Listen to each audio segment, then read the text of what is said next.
All right, well, next up we have our featured guest speaker today, Mayor Hanwell, who I'm sure you all know.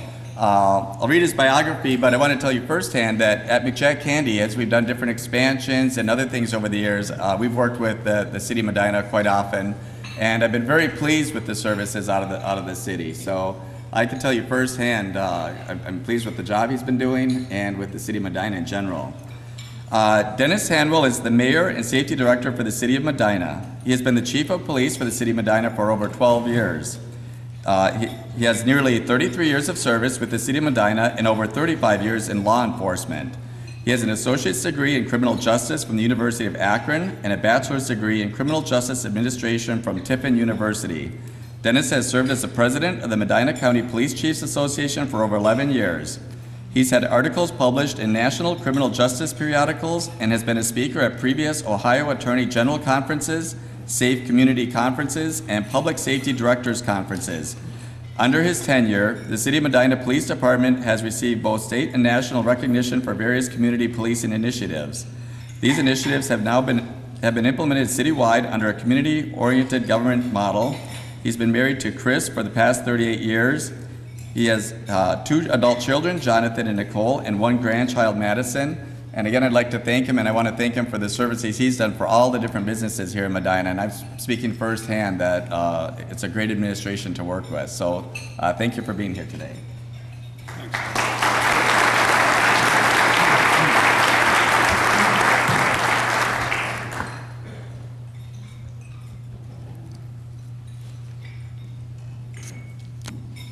So good morning and welcome, everybody. It's great to see this large of a crowd here. They said the only one that beats the state of the city is when the restaurants do the free food for everybody. So I told Jacqueline maybe next year if we offer to pay for everybody's meals, I bet we can beat them restaurant people, right?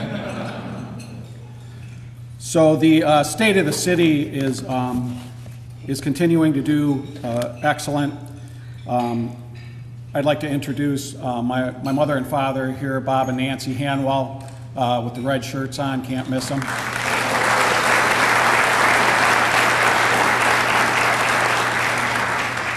And my aunt Elaine and Uncle Carl from California are here as well with them.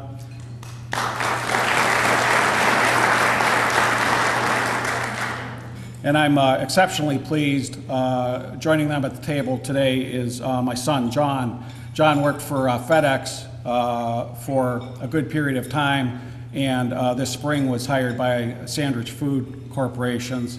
Thank you to Sandwich for that. It's, you know, it kind of touched my heart. We went out to dinner to celebrate both their relocation to Medina as well as buying a house in Montville Township on Lexington Ridge, and it was the first time that John said it's good to be home, and it's good for us to have him home. So God bless you, John.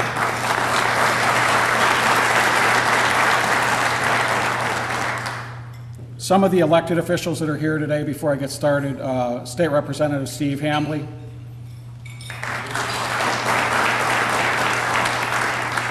From Medina City Council, Jim Shields and Paul Rose.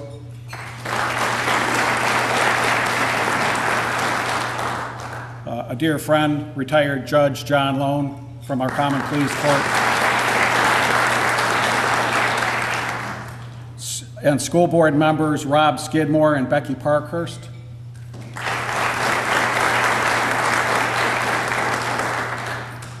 And although he's not elected, I'd also like to introduce Aaron Sable, our new school superintendent for the City of Medina. Welcome.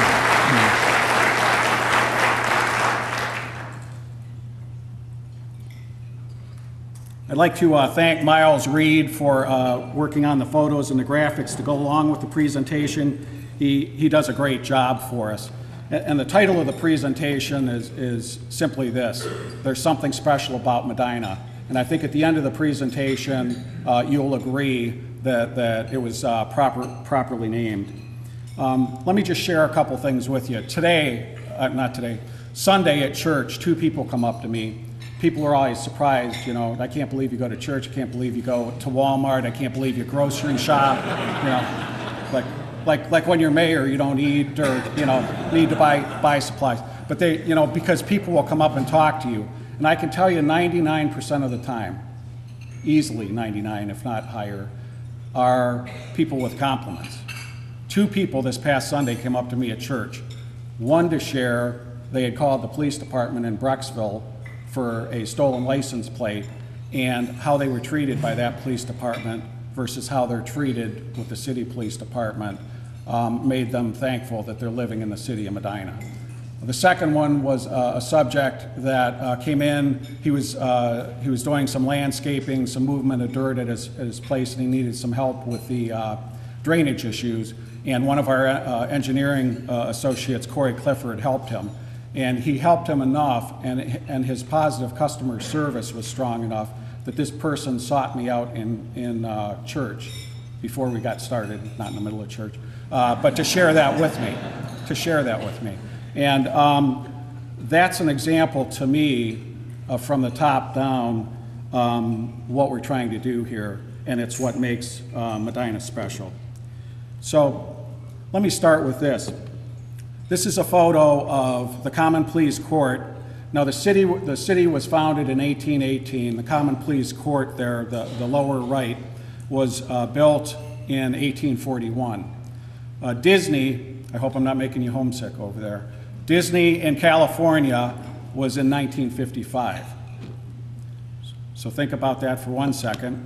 The second picture is Medina City on the right and Legacy Village, which was opened in 2003 on the left. And then this is both combined. And what a striking resemblance to downtown Medina both Disney and Legacy Village are trying to replicate, which speaks very highly of what we're doing here. So the next thing I'd like to share with you is the quality of service that we're providing to our businesses and our citizens. And as you know, any of you that have been here before for this, that's really the focus of the administration. How can we improve? How can we do things better? How can we treat people better and make this more of a positive customer service? So every year we look at all of our operations. 2015, we changed our leaf routes, thanks to Service Director Piccoli. Before, we had all 3 trucks follow each other, and we'd start in Ward 1, then 2, then 3, then 4, and just keep going. Well, they found a more efficient way was to put 1 north, Wards 1 and 2, 1 south, 3 and 4, and use the 3rd truck to kind of go where the bulk is. We know some of the areas down around Fowling Oaks and Roscoe Ewing Park. We know the Forest Meadows area. They get a heavy downpour of leaves. So there are times we're using that 3rd truck to go back and forth. What that let us do is pick up the leaves much more effectively and efficiently, much more frequently. But again, back to customer service. A fella on Berkshire's putting his leaves out. He hasn't got them to the curb yet when the truck goes by. Those operators, some of these are seasonal employees, mind you, that are doing the raking, noticed that. And when they got done with the neighborhood, they went back to that house because they knew where they'd be at the curb then, instead of waiting for the next time the loop came around. And the resident called me to talk about that. A good team effort was the South Elmwood Court Apartments. We had a situation there where in less than 2 years, about 22 months from June 13 to May of 2015, at a 12-unit complex, we had 122 police calls, 7 felony arrests, 11 misdemeanor arrests, and 6 minor misdemeanors. That was purchased by the Gershbacher Group in October of 2015. The crime shut down immediately. They redeveloped and refurbished all of those apartments and opened back up in March of this year. I don't think we've had a call there yet. You talk about the city and private industry working together. I had a resident named Patrick Rafferty send me an email of a pothole on Friday, March 4th. On March 5th, he was sending me a thank you email that the next day that pothole was patched. Again, down to the city employees doing things day in and day out. I was talking with Sheriff Miller at the back door of City Hall about a grant we were applying for together, and a local contractor named Chris Sawicki, who built the patio on the back of PJ Marley's, has done a number of things in town. But he comes by and he says, look, I hate to interrupt, I know you're in the middle of a conversation, but I want to share something with you. He said, I went in here and applied for my permit, filled out the paperwork, walked over to the finance window, paid for it, got my receipt, and I'm walking out the door 6 minutes. He said, in 7 Hills, I've been waiting 3 weeks for my permit. 6 minutes. He said, what you're doing is working. What you're doing is working. And thanks, Dan, for making those changes.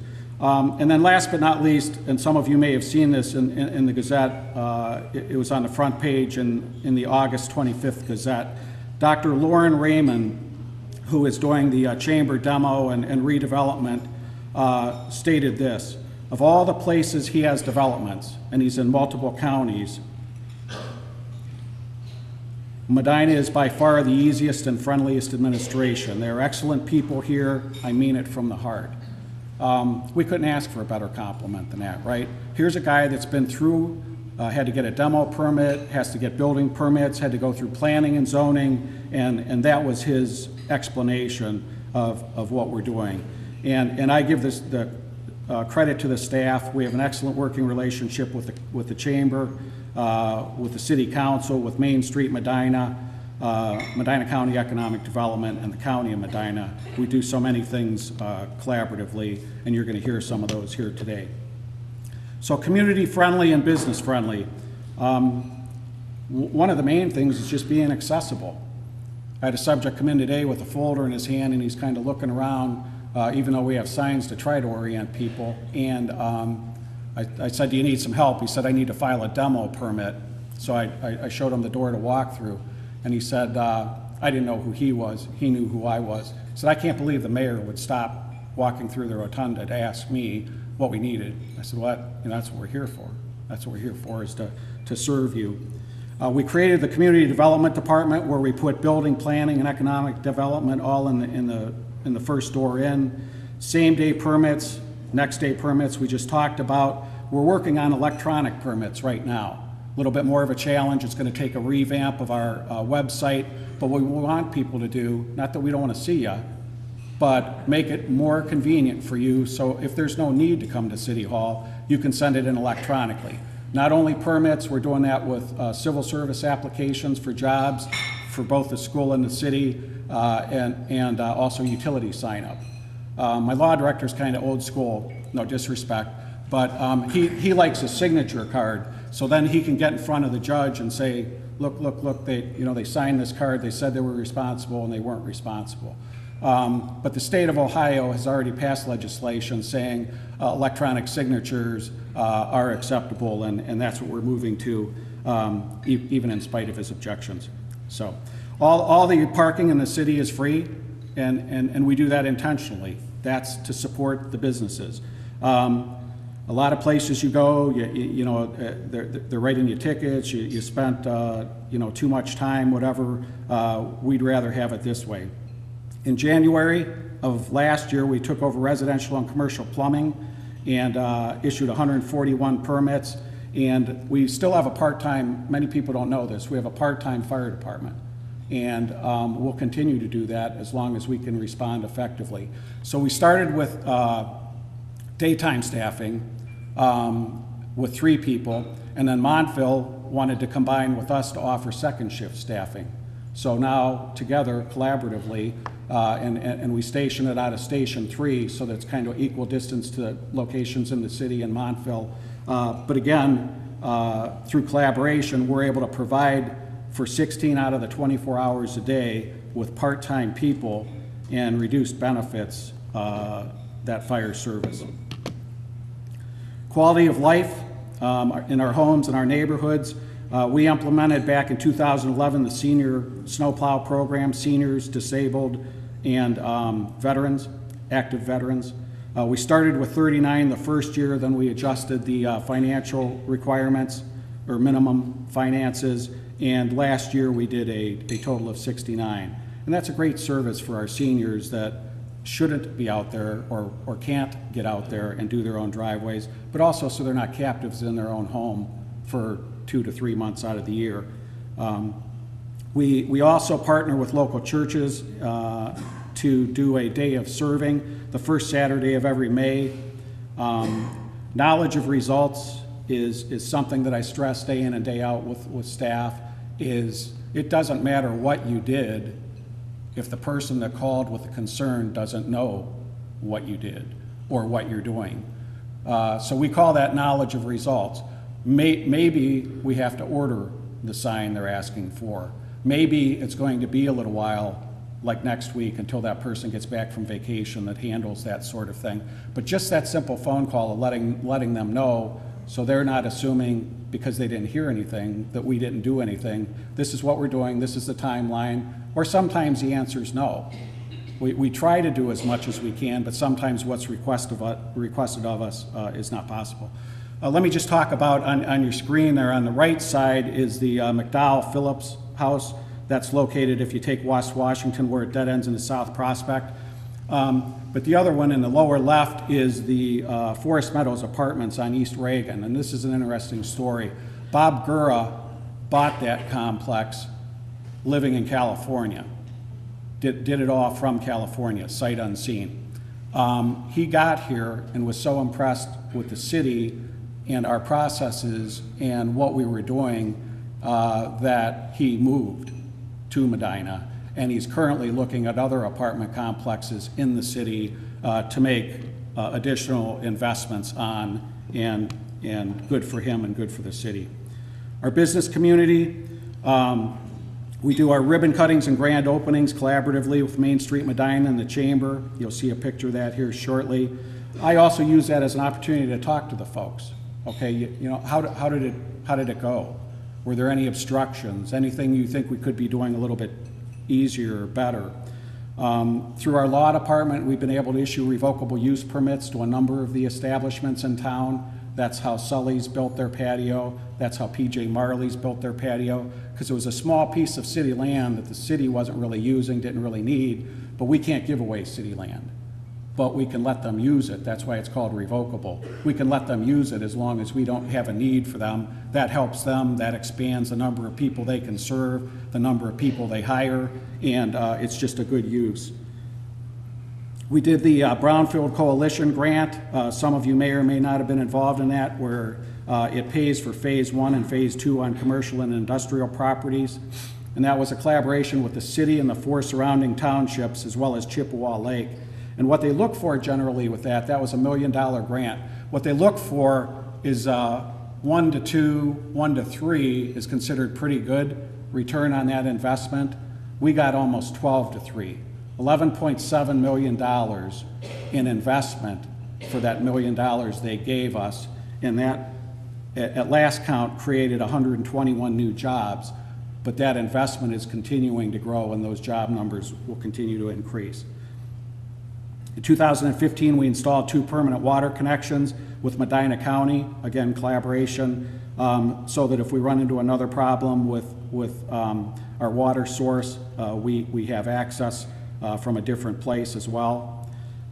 Kimberly Marshall worked with the Medina County Initiative, Made in Medina County Initiative, along with the 3 chambers and Medina County Economic Development Committee. We had 700 guests and visitors, as well as 250 local students. And the purpose for that was to let the businesses see what the other businesses are producing so that they can buy from one another and support one another. The other thing it did with our students is show them that there's some high-paying jobs. And industry is not what it was. My father worked 33 years at Ford Motor in Brook Park, one of the buildings that they tore down there. And that industry is a lot different than the industry of today, where the floors are clean enough to eat on, the machinery are run by computers, and there's a great need for young persons to fill those slots. In 2015, we added 30 new businesses to Medina, and 3 existing businesses under new ownership. We had a company called All Fasteners move into the Sharon Stairs building on Lake Road, and there were 2 reasons they moved here. Number 1 is the fiber that the county and the 3 cities together ran was right on Lake Road, right at the building. This company is based out of Austria. They need high-speed data transfer back and forth. The second thing, and this is a company that was in Brook Park and is now on Lake Road, is they said all they hear about is Medina's pro-business model. And he come out here, we sat at a conference table with our police folks, our fire folks, our building and planning folks, myself, Kimberly, Bethany from County Economic Development, people from the state of Ohio. What can we do to help you and bring you here? In the city he was moving from, he couldn't get a meeting with the city to talk about what their needs were and what they had to do. So we'll take any of those businesses that want to come out here. Last year at the Medina County Economic Development Committee annual awards, they give 4 awards each year annually, and 2 Medina cities were 2 of the 4. Fire Decks for Business Growth and Just Mike's Jerky for Entrepreneur of the Year. In 2015, the engineering capital improvements, which include street, stormwater, water system, and miscellaneous, we had $8.9 million in city money and $2.9 million in grants for almost $12 million. In June of 2016, with the help of Senator Obhoff and Representative Hambley, signs were added on I-71 for southbound right before 3, northbound right before 18, and we wanted to get that up before the RNC, but it'll serve us now forever, saying Historic Medina Square, and then at the end of the ramp, pointing them up there. Again, very, very appreciative, Representative, for your help with that. And in August of 2016, we're currently involved with the redevelopment of the Chamber property and the former Masonic Temple Theater for future parking. Quality of life in our community. We started with the 24 flower urns in 2010, and we're up to 72 now. I can tell you by far that those flower urns are the single most complimented thing I ever hear about. It doesn't matter if it's people visiting from Cleveland, eating one of our restaurants. It doesn't matter if it's a new business in town, a new resident in town, and really that's the point of them, is that they're so many and so vibrant that it just grabs you when you get to the downtown. And they're maintained, the downtown is upkept. One of the councilmen said to me the other day, he says, it's kind of like Disney. We just keep it up and keep it up and keep it up and keep it looking good. And because we don't know, tomorrow may be the first time somebody goes through the city, and we want it to be as important as the person that saw it last week or a month ago or 2 months ago. We converted the community policing model to a community government model. That may not make a lot of sense to you. What it is, though, is we don't have silos in the city of Medina. This isn't street department issues. This isn't water department issues. These are our issues. This is our city, and every employee, from the janitor to the person raking leaves to myself, is responsible. If you see a sign that's faded and needs replaced, if you see a hole in the road that's going to damage somebody's car, that's not the street department problem, that's our problem. And we need to get that reported and get it fixed. And if it's a weekend, and we may determine, because we're always having to balance cost versus risk, maybe we determine we're not going to bring out a crew and patch a hole in the road. We're going to put a cone on it, we're going to put a barrel over it, we're going to put something to keep somebody from getting damaged, and then we're going to fix it as soon as our crews get back in. That's what the government model is, including we've trained staff across the board in AED, in CPR, and first aid, basic first aid. And the reason for that is if you're the guy or lady having a heart attack in the park, you don't care who starts CPR. If it's the guy cutting the grass, if it's the police officer shows up, or if it's a resident. So by enabling all our staff to do these things, it's just a better use of your tax dollars and the things that we're doing. We're working well with Main Street Medina for additional and larger events. We added the public restrooms in the Bicentennial Park. You can see the fountain there. That fountain was a donation from a family that originated in Medina named Van Epp. They're also going to help with renovations for the upstairs of the old firehouse to make a community room, an office for Main Street and an office for CDC. We also have the History Museum at the lower level of that firehouse, and they're averaging almost 400 people per month coming through there. So I talked a little bit about employee wellness and training, leadership training and ICS training for all department heads. We had cultural diversity training just a few weeks ago. In September of 2012, we started a wellness program with Medina Hospital, and I just want to give you some information on the Healthy Medina initiative. So we've seen improvements. I won't bore you with the numbers in the interest of time, but we've seen improvements in cholesterol, in overweight, in hypertension, and high risk factors across the board. They're changing as a result of the program. But more importantly is it's changing lives. So in addition to the city, and this is a partnership with Jim Shields as HR director for the schools and the school employees, there's also a community component. And it's working so well, by the way, that Medina County is now jumping in as well, and we're gonna just expand our group that much more using the same software and the same programming. But listen to these three examples from the community. One Healthy Medina community participant walks 2 miles a day with a walker, and as a result of that, has improved sugar levels, weight, blood pressure with a walker. Another person had a below-knee amputation and had not been off the couch since his leg was amputated. And he started hearing about this Healthy Medina program. He got involved in it, and not only is he walking and exercising, but he's looking to get a prosthesis made now so he can run, because it takes a certain spring to make that happen, which his current prosthesis does not have. And then a female was encouraged through the program to do screenings, had never been screened before for breast cancer. They identified a mass that was cancerous in her breast, and she's going through treatment now to get that resolved. And that would not have happened had she not been involved in the Healthy Medina program. And last but not least, the police officers, and I've done separate presentation of this, but the police officers are trained as caregivers first and law enforcement second. So our officers carry trauma kits in the cargo pockets of their pants. They've got kits in the back of the car to treat 6 or 7 people. If they come up on a mass casualty, if something happens, we have multiple people that are seriously injured to get them stabilized until the medics can get there and assist them.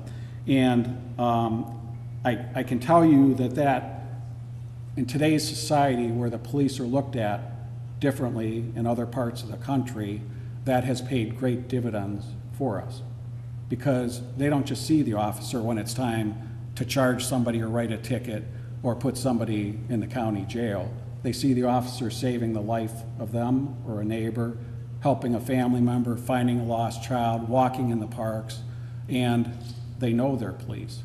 They see their police day in and day out, and that's what works. So knowing what to do when it counts. This is a picture you'll see there of the Performing Arts Center. I'm going to give you an example of that in just a second. But what we do is, I call it a combined response. When the call goes out for a medical emergency, not breathing, heart stopped, massive bleeding, all of the above, we all go. Police, fire, EMS. And who's ever closest gets started. Whoever gets there second assists, and then ultimately, if they're third, then the squad gets them ready for transport. And the officers know where the equipment is. They can get the cots out. They can get the oxygen bottles. They can get the things so that the squad can deal with the patient and they can deal with the necessary equipment. And we're thankful. Vicki Snyder's here from the Cleveland Clinic, and we're very thankful for the hospital for training our staff in CPR and AED, for the trauma training that our officers received. We use the same AED as LST does. The advantage of that is when the LST gets there, they can just unplug it from our machine, plug it into their machine. They can then send it electronically out to the ER. The doctor can take a look at what's really going on there in real time and decide whether they need to auto-launch the helicopter from main campus, so that person that's transported to the hospital doesn't even have to go into the ER. They get right into the helicopter and can get into the cath lab in amazing times, less than an hour in one example that we had. And we're saving lives as a result of that. So the reason the Performing Arts Center is there, and that's Mike Wessner at the bottom right. Mike's our school resource officer at the high school. So Dr. Steve Soraka was doing a speech, motivational speech, for all of the school staff. So the entire Performing Arts Center was filled, and collapses on stage, has a serious heart condition on stage. The two officers go up on stage, realize he's not breathing, there's no pulse. One starts CPR, one directs somebody to get the AED, and together they bring the AED. Bring it in, he's the AED. They were surprised, the officers, because so many times you hook it up and it says, don't shock. It's not that it's out of rhythm, it's just not beating right now. In this case, it said to shock. So they did. And by the time the medics got there, no disrespect, just that the officers were there earlier. By the time the medics got there, he was sitting up, breathing on his own, coughing, disoriented, and needed serious treatment at the hospital. But no doubt those officers saved his life. And then the last example I'd like to share with you on that is 718 Guilford. This was on March of this year. A resident was in full arrest. His son was trying CPR, not being very effective at it. Excuse me. The police chief just happened to be coming back from a meeting at Montville Safety Forces. He's nearby when the call gets out. He stops first, begins CPR. The firemen get their second, relieve him of CPR, and the medics get their third. And when he's still recovering from that, he's going through therapy, but his doctor told him this: you would not have survived that cardiac arrest in any city except the city of Medina, because of our response and because of our training and because of our collaboration with fire, police, and the medics all working together to save lives day in and day out. Next, we're going to talk about quality of life at the rec center. They offer meeting rooms for training, Healthy Medina planning meetings. In 2015, we had a little over 9,300 members. This is an interesting stat I think you'll appreciate. In 2009, there's silver sneakers programs where Healthways will pay for seniors to belong to a rec center under certain health programs. So we started that in 2009. We had 283 members, and today we have almost 2,000 members.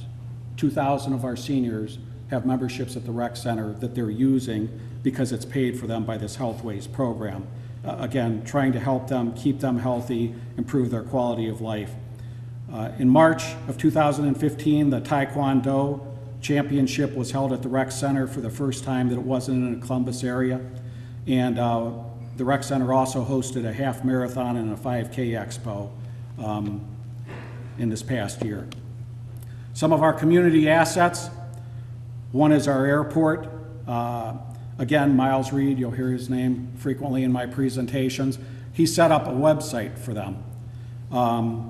with the history of aviation. He's got pictures in their conference room that show, and Medina has a rich history. If you've never been out there sometime, please stop and look. From World War II pictures, a picture of a local pilot that flew General Patton in World War II. One of the James Bond movies, the plane was actually built in Medina, and there's a picture of that. They do an academy there to train pilots. And Miles laid that whole history out on the walls. The other thing he did is he created a website for the airport, whereas if I'm a pilot and I fly into that airport, I can book a car through that airport website, I can book dinner, I can book a golf date, probably a few other things. And we've had airport website visits from 44 of the 50 states in the country, and from 78 countries outside of the United States. In May of 2012, University Hospital placed a medevac helicopter there. In 2015, they had 410 call-outs for that helicopter. Because of that, in 2015, we spent about $95,000 to put jet fuel there to supply fuel to that helicopter so they didn't have to go somewhere else. Our hope is once the investment is paid off, then that becomes a financial revenue source for us to use to match funds with. And last but not least, we recently, Earl Olson, who runs the airport for us, built 10 new hangars, all of which are full. And you may not know it driving by there, but there are 76 total hangars there, and as well as 2 or 3 airplanes that are cabled down outside. Those are called transient. So those are in addition to these other ones. Business-friendly culture for new businesses. This is just a picture of the ribbon cutting at High Voltage Go-Kart. I already told you that we do ribbon cuttings collaboratively with many of you in the room here. But this is an interesting photo. What you'll see there is 5 council members, County Commissioner Tim Smith, Senator Larry Obhoff, Chamber representation, Main Street Medina representation. Representative Steve Hambley was not available for this one, but when we do our ribbon cuttings, he attends as well. And when the senator cannot personally attend, he'll still send a Senate resolution for us so that we can present them on his behalf. And then the other thing we do, we take, that's one photo, but we take massive amounts of photo and then we share that disc with the business so that they can put it on their website, they can share it with others, use it for their promotion. So it helps them and it helps us. Medina was picked as one of the best, America's best communities.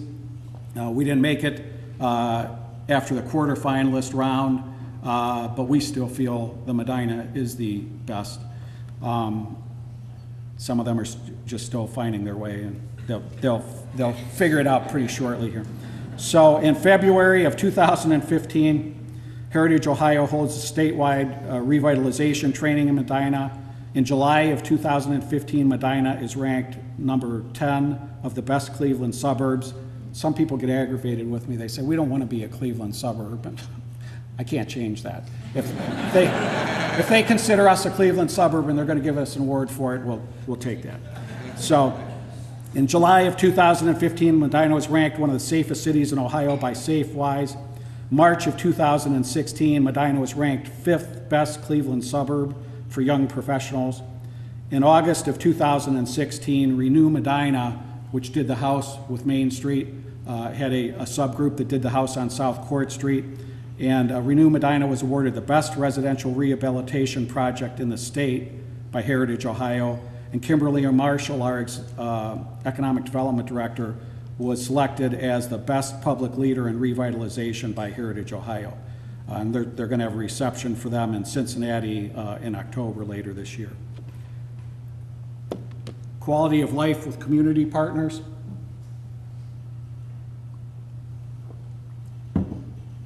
I call this mind, body, and soul. I'll let you assign which to which. No, seriously, Dr. Talisiak on the left Reverend Cornell Carter, who is here with us, former pastor of Second Baptist Church on Bronson Street and a civil service commissioner for us. And I also wanted to have a slide to recognize our new school superintendent, Aaron Sable. So our culture is really built on partnerships. And you can see all of the different logos there, from Main Street to local businesses, to local service organizations, to the chamber, to the schools, to the hospitals. And everything we do is with collaboration in mind. Main Street, Medina, when I took over as the mayor, the only complaint I had for Main Street is we need to have more events, larger events. And that was the reason we ended up having to build the public restrooms, because the events were so large, you have to have somewhere for these folks, right? That's also one of the reasons we applied for, and Representative Hambley and Senator Obhoff were so helpful in getting us $1 million grant to build another parking deck somewhere on the site of the Masonic Temple and the city lot there between Sully's and Porter's. We're not going to lose Porter's. I'm committed to not losing Porter's. So, but those are good problems to have. So in 2015, that year, they estimate 128,000 people attended their events. 128,000 people. If you think about that, at $10 a person, if every person spends on average $10 a person, that's a $1.3 million economic impact to the city. And they don't just stay on the square. They stop and get fuel. They might stop at the drug mart. They might stop at the Walmart, whatever. Its overall impact on our community is great. As soon as they open up the new restaurant at the location where the Lager and Vine was, they're accepting applications now. Our square itself will be totally occupied again. Heritage Ohio uses us as an example of other Main Street programs of go see what Medina is doing, how they're doing it, the way they're doing it, because that's really how government and Main Street and chambers should all work together rather than individualizing what they're doing. We also have regional partnerships. This is a meeting that we had with the 3 cities in our county. We collaborate with Medina County, and we've also had joint meetings with both of our school districts, the City of Medina and Buckeye Local Schools. You may or may not be aware of it, but the west side of the city, from where State Road is, about the Corkscrew, west, those folks attend the Buckeye Local School District. So road improvements and infrastructure, there's no surprise that the country as a whole, the infrastructure is failing. And everybody is trying to find dollars to fix that. And I presented to the council, I think the first year I was in office, we had enough income tax that incrementally we could start to replace the streets, but it was going to take us quite a period of time, as opposed to if we bonded the industrial improvements of the streets and then took a portion of that income tax that would have paid for that to make the bond payment, we could do this on a much faster track. So we began doing that in 2012. It takes a while to get those bonds and work through the processes, do the engineering of all these roads. But what we've done is Lake Road now from Smith to the city limits. We did we did Commerce Drive from Branch to 18. Help Larry along there. And we did West Smith from a little west of Lake Road to the railroad tracks at Plastipac. And this fall, they're doing the underground to complete that just a little bit east of Standard Welding. When that is done, the entire infrastructure of our industry is going to be finished. And when I say new roads, we do it a little bit differently here in Medina. When I say new roads, it's the road and everything underneath it. If there's storm lines, if there's water lines, whatever is under there, we are not going to spend this kind of money and a year from now, because of a water break, or a year from now, because of a stormwater issue, dig up a $3 or $4 million road. So we know now that concrete's in good shape for 25 to 30 years, and we know the infrastructure below it is in good shape too. We, Patrick Patton, our chief engineer, has done a great job with grant dollars. In 2012 to 2015, his office was able to bring in $8.7 million in grant dollars to couple with our local dollars to do some of these. We've got a couple bridges coming up. We just did Foundry Street, a portion of North Huntington, and we've added railroad gates at a few places. And then the one big one that's coming down the road here was just awarded is the 42 corridor, the widening of the 42 corridor. They're going to start this fall. It's going to go through 2017 and be completed in 2018. Finances.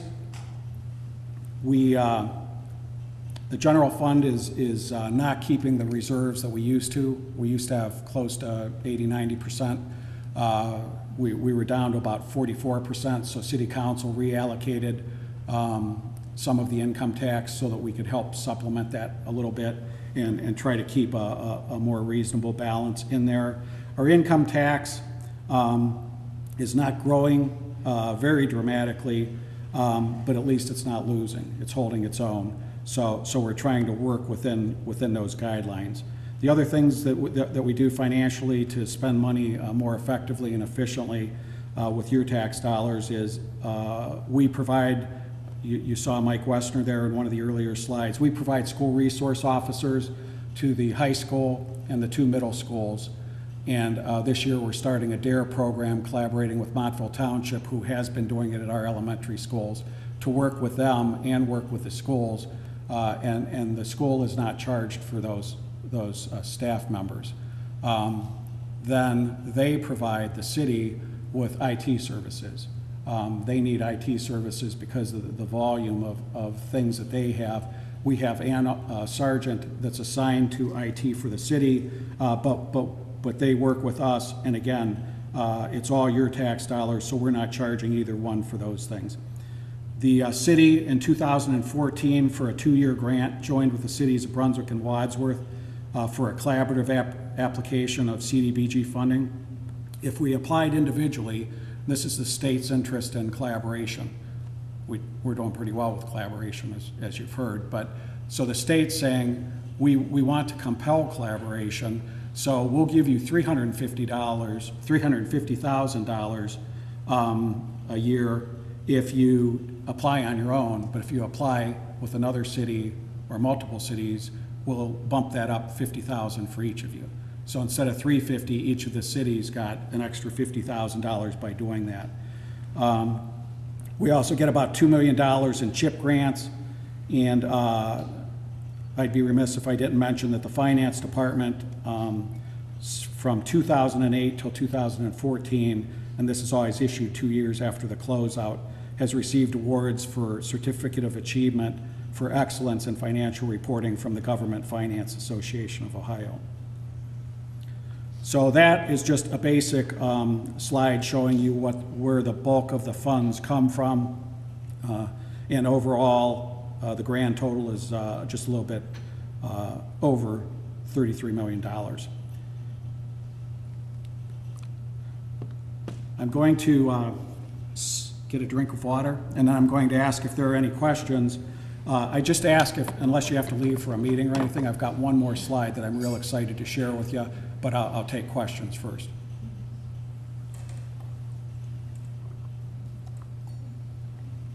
Any questions? You're as excited as I am, right? You want to see the next one. So this whole thing has been, there's something special about Medina. There's something special about Medina's future, too. And that's why we do what we do day in and day out. Meet Madison, that's my 8-month-old granddaughter.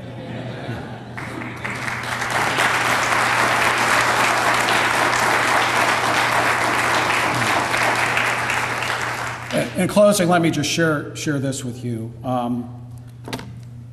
Chris and I talk a lot, but usually it's her talking and me listening, but about how blessed we are. Before I got into law enforcement, I was applying in federal positions. I went to Virginia to test. They thought I talked too much like a northerner. And Alexandria, Virginia, they didn't want me. The White House police, I only had a 2-year degree at the time, so I couldn't get into the Secret Service, but the White House police rejected me because the federal government can do that when you're diabetic. They can just have regulations for other people not to do that against you. But the federal government, those rules don't apply to them. So I had applied at Brunswick, I had applied at the Sheriff's Department, and I was offered a position here in 1983 as a police officer, and took a 40% pay cut from private manufacturing to be a police officer, to work nights and weekends. While Chris was 6 months pregnant, I went to the police academy. And everybody, including my folks, looked at me like, what is wrong with you? You know, what is wrong with you? So it was a chance, in my mind, it was a chance because I really love police work. It was a chance to get in the door, get involved, do the things, and I felt if financially we can't make it, we felt, if financially we can't make it, manufacturing will still be there. I can always go back. And I stand here today to tell you that God has blessed us so well. I started as an officer, I worked 6 years, as a sergeant for 2, as a lieutenant for 5, as a chief for 13, and I'm in my 7th year as mayor. And God has opened doors for us. God has given us people like you all to run businesses here, to work with us, and make Medina the special place that it is. Thank you very much.